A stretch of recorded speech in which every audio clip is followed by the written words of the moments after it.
56 ವರ್ಷಗಳಿಂದ ಮನೆಗಾಗಿ ನಿರಾಶ್ರಿತರ ಅಲೆದಾಟ. ಸ್ಥಳಾಂತರ ವೇಳೆ ಕೊಟ್ಟಿದ್ದಂತಹ ಮಾತು ಮರೆತಿದೆ ಸರ್ಕಾರ. 56 ವರ್ಷಗಳಿಂದ ಮನೆಗಾಗಿ ನಿರಾಶ್ರಿತರು ಅಲೆದಾಟವನ್ನ ನಡೆಸ್ತಾ ಇದ್ದಾರೆ. ಸ್ಥಳಾಂತರದ ವೇಳೆ ಕೊಟ್ಟಿದ್ದಂತಹ ಮಾತು ಮರೆತಿದೆ ಸರ್ಕಾರ. ಕೆಂಚನಹಳ್ಳಿ ಗ್ರಾಮದ ಮುಳುಗಡೆ ನಿರಾಶ್ರಿತರು ಅಳಲನ್ನ ತೊಡ್ಕೊಳ್ತಾ ಇದ್ದಾರೆ. 56 ವರ್ಷಗಳಿಂದ ಮನೆಗಾಗಿ ಅಲಿತಾ ಇದ್ದಾರೆ. 1969ರಲ್ಲಿ ಕಬಿನಿ ಡ್ಯಾಂ ನಿರ್ಮಾಣ ವೇಳೆ ಮುಳುಗಡೆ ಆಗೋಗಿತ್ತವರ ಮನೆಗಳೆಲ್ಲನೂ ಕೂಡ. ಮಳಲಿ ಗ್ರಾಮದ 400 ದಲಿತ ಕುಟುಂಬಗಳು ಸ್ಥಳಾಂತರಗೊಂಡಿದ್ವು. ಮನೆ ನಿರ್ಮಾಣಕ್ಕೆ 80 ಎಕರೆ ಭೂಮಿ ನೀಡಲು ಕೂಡ ತೀರ್ಮಾನವನ್ನ ಮಾಡಲಾಗಿತ್ತು. ಕುಟುಂಬಕ್ಕೆ ತಲಾ 3 ಎಕರೆ ಜಮೀನು ನೀಡುವಂತ ಆದೇಶವನ್ನು ಕೂಡ ಹೊರಡಿಸಿತ್ತು. ಆದ್ರೆ ಈಗ ಸರ್ಕಾರ ಯಾವುದ್ರ ಬಗ್ಗೆನೂ ಕೂಡ ಕೇರ್ ಅಂತಾನೆ ಇಲ್ಲ. 1969ರಲ್ಲಿ ಕಬಿನಿ ಡ್ಯಾಂ ನಿರ್ಮಾಣ ವೇಳೆ ಅವರ ಮನೆಗಳೆಲ್ಲವೂ ಕೂಡ ನಶಿಸಿ ಹೋಗಿತ್ತು. ಕಂದಾಯ ಇಲಾಖೆ ಮತ್ತು ಅರಣ್ಯ ಇಲಾಖೆಗಳು ನಿರ್ಲಕ್ಷ್ಯವನ್ನ ತೋರ್ತಾ ಇದ್ದಾರೆ. ಅಧಿಕಾರಿಗಳ ನಿರ್ಲಕ್ಷ್ಯದಿಂದ ಇನ್ನೂ ಕೂಡ ಅವರಿಗೆ ಮನೆಯ ಭಾಗ್ಯವೇ ಸಿಕ್ಕಲಿಲ್ಲ. ಭರವಸೆಯನ್ನು ಕೊಡ್ತಾರೆ, ನಮಗೆ ಭೂಮಿ ಮಾತ್ರ ಕೊಡ್ತಿಲ್ಲ ಅಂತ ಹೇಳಿ ಗೋಗರಿತಾ ಇದ್ದಾರೆ. ಅನಿರ್ದಿಷ್ಟಾವಧಿ ಧರಣಿಗೆ ಮುಂದಾಗಿದ್ದಾರೆ ಅಲ್ಲಿನ ಗ್ರಾಮದ ಜನರು. 56 ವರ್ಷಗಳಿಂದ ಮನೆಗಾಗಿ ಹೋರಾಟವನ್ನ ನಡೆಸ್ತಾ ಇದ್ದಾರೆ. ನೀವು ಒಂದ್ ಕಡೆ ನೋಡ್ತಾ ಇರ್ಬೋದು, ಇಷ್ಟು ವರ್ಷದಿಂದ ಹೋರಾಟವನ್ನ ನಡೆಸ್ತಾ ಇದ್ದೀವಿ, ಆದ್ರೂ ಕೂಡ ಭೂಮಿಯ ಭಾಗ್ಯ ಸಿಕ್ತಿಲ್ಲ ಅಂತೇಳಿ ಧರಣಿಯನ್ನ ಕೂತಿದ್ದಾರೆ. 1969ರಲ್ಲಿ ಕಬಿನಿ ಡ್ಯಾಂ ನಿರ್ಮಾಣ ವೇಳೆ ಮುಳುಗಡೆಯಾಗಿ ಹೋಗಿತ್ತು ಅವರ ಮನೆಗಳೆಲ್ಲನೂ ಕೂಡ.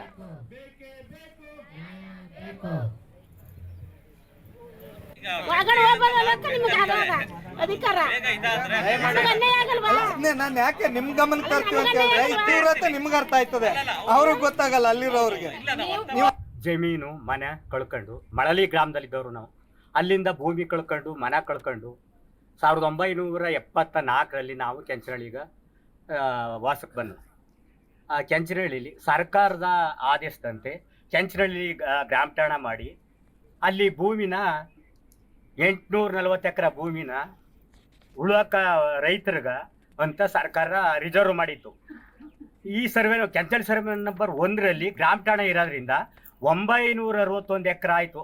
ಇದು 100 ಚಿಲ್ಲರೆ ಎಕರೆ ಅದ, ಅದು 840 ಎಕರೆ ಸೇರಿ ಕೆಂಚನಹಳ್ಳಿ ಸರ್ವೆ ನಂಬರ್ 1ರಲ್ಲಿ 961 ಎಕರೆ ಭೂಮಿ ಆ ಸರ್ವೆ ನಂಬರಲ್ಲಿ ನಿರಾಶ್ರಿತರಿಗೆ ರಿಸರ್ವ್ ಆಯಿತು.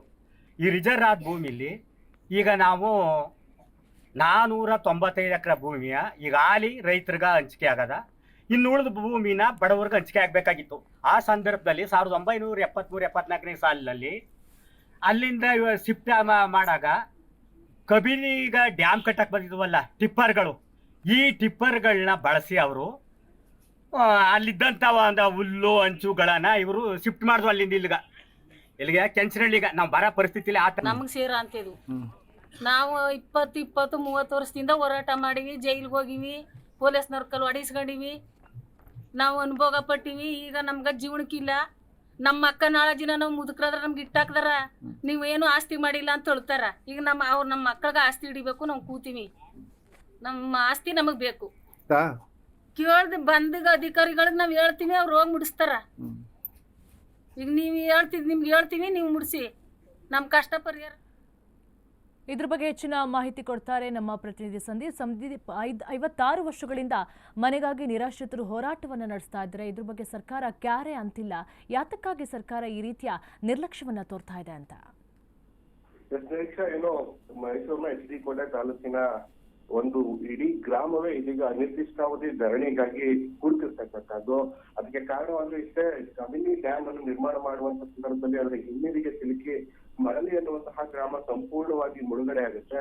ಆ ಸಂದರ್ಭದಲ್ಲಿ ಅವರನ್ನ ಅಲ್ಲಿಂದ ಒಕ್ಕಲೆಬ್ಬಿಸಿ ಬೇರೊಂದು ಸ್ಥಳಕ್ಕೆ ನಿಮ್ಗೆ ಪುನರ್ವಸತಿಯನ್ನ ಕಲ್ಪಿಸಿಕೊಡ್ತೇವೆ ಅನ್ನುವಂತ ನಿಟ್ಟಿನಲ್ಲಿ ಅಲ್ಲೇ ಕಾರ್ಯನಿರ್ವಹಿಸಿದಂತಹ ಲಾರಿ ಟಿಪ್ಪರ್ಗಳನ್ನ ಬಳಸಿ ಸಂಪೂರ್ಣ ಗ್ರಾಮವನ್ನೇ ಬೇರೆಡೆಗೆ ಶಿಫ್ಟ್ ಮಾಡ್ತಾರೆ. ಅಂದ್ರೆ ಅದೇ ತಾಲೂಕಿನ ಕೆಂಚನಹಳ್ಳಿ ಸರ್ವೆ ನಂಬರ್ 1ರ 961 ಎಕರೆ ಸಾಮಾಜಿಕ ಅರಣ್ಯ ಏನಿರುತ್ತೆ, ಆ ಸಾಮಾಜಿಕ ಅರಣ್ಯ ಪ್ರದೇಶಕ್ಕೆ ಇವರಿಗೆ ಪುನರ್ವಸತಿಯನ್ನ ಕಲ್ಪಿಸ್ತೇವೆ ಅನ್ನುವಂತ ನಿಟ್ಟಿನಲ್ಲಿ ಭರವಸೆಗಳನ್ನ ಇಡೀ ಶಿಫ್ಟ್ ಅನ್ನ ಮಾಡ್ತಾರೆ.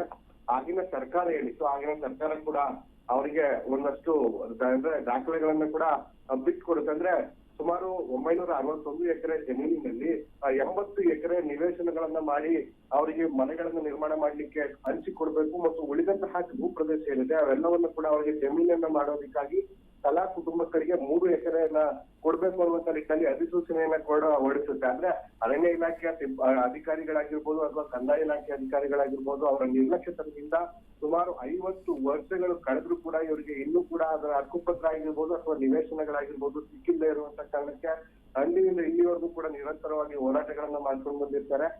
ಒಂದಷ್ಟು ವರ್ಷಗಳಲ್ಲಿ ಸುಮಾರು 1995ರಲ್ಲಿ ಇವರಿಗೆ ಅರಣ್ಯ ಹಕ್ಕುಗಳ ಉಲ್ಲಂಘನೆ ವಿಚಾರದಲ್ಲಿ ಸುಮಾರು ಈ ಕುಟುಂಬಗಳ ಪೈಕಿ 157 ಜನರನ್ನ ಸುಳ್ಳು ಕೇಸ್ ಹಾಕಿ ಕೂಡ ಜೈಲಿಗೆ ಕಳಿಸಿದ್ರು ಅನ್ನುವಂತ ವಿಚಾರಗಳು ಕೂಡ ಈಗ ಬಯಲಿಗೆ ಬರ್ತಾ ಇರ್ತಕ್ಕಂಥದ್ದು.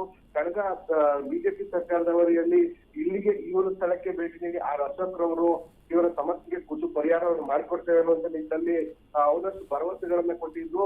ಇವರು ಕೂಡ ಅಷ್ಟೇ ಒಂದು ತಂಡವನ್ನು ಕಟ್ಕೊಂಡು ಯಾರೇ ಅಧಿಕಾರಕ್ಕೆ ಬಂದು ಅವರ ಮನೆ ಬಾಗಿಲಿಗೆ ಹೋಗಿ ಅವರ ಸಮಸ್ಯೆಗಳನ್ನ ಹೇಳ್ಕೊಡುವಂತ ನಿಟ್ಟಿನಲ್ಲಿ ಸಾಕಷ್ಟು ದಶಕಗಳಿಂದ ಶ್ರಮವನ್ನ ವಹಿಸ್ತಾ ಇರ್ತಕ್ಕಂಥದ್ದು. ಎಲ್ಲ ಒಂದು ಕಡೆ ಅವರ ಭರವಸೆಗಳಾಗಿ ಉಳಿದಿದ್ದಂತ ಕಾರಣಕ್ಕಾಗಿ ಇದೀಗ ಅವರು ಸಾಕಷ್ಟು ಎಚ್ಚರಿಕೆಯನ್ನ ಕೂಡ ಕೊಡೋದ್ರಲ್ಲಿ ಗ್ರಾಮವೇ ಅನಿರ್ದಿಷ್ಟಾವಧಿ ಹೋರಾಟಕ್ಕೆ ಮುಂದಾಗಿರ್ತಕ್ಕಂಥದ್ದು. ತಮ್ಮ ಸಮಸ್ಯೆಗಳು ಈಡೇರುವವರೆಗೂ ಕೂಡ ಧರಣಿಯನ್ನ ಕೈಬಿಡೋದಿಲ್ಲ ಅನ್ನುವಂತ ಬಿಗಿಪಟ್ಟನ್ನ ಕೂಡ ಹಿಡಿದು ಕೂರಿಸಿರ್ತಕ್ಕಂಥದ್ದು. ನಿರೀಕ್ಷಾ. ಥ್ಯಾಂಕ್ ಯು ಸಂದೀಪ್ ನಿಮ್ಮೆಲ್ಲ ಮಾಹಿತಿಗಾಗಿ.